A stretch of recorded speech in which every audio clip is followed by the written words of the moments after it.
সুপ্রভাত বন্ধুরা। সাধারণত আমি ফুলের গাছ করি না, ফল এবং সবজির গাছই করি, কিন্তু বাড়িতে পুজোর জন্য কিছু ফুল গাছ লাগাতে হয়। ফুল লাগালেও দেখুন কি হিসেবে কত পরিমাণে ফুল হয়। এই নয়নতারা গাছটি দেখতে খুবই সুন্দর এবং ফ্লাওয়ারিংও খুব ভালো।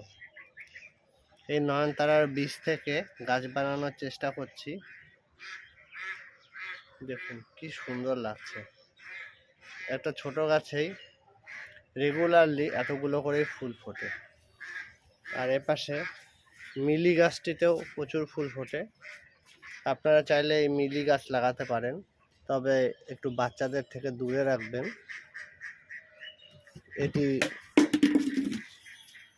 মিলি ফুলের গাছে অনেক কাঁটা থাকে, তাই বাচ্চাদের থেকে দূরে এবং সাবধানে রাখবেন।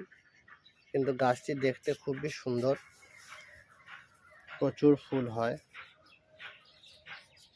অ্যাটলিস্ট আমার কাছে তো অনেক ফুল হচ্ছে, অনেক ফুল দেখার মতন,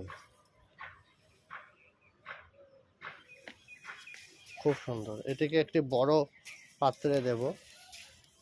অনেক ছোট কন্টেনারে হয়ে গেছে গাছটি। দেখুন কি সুন্দর লাগছে।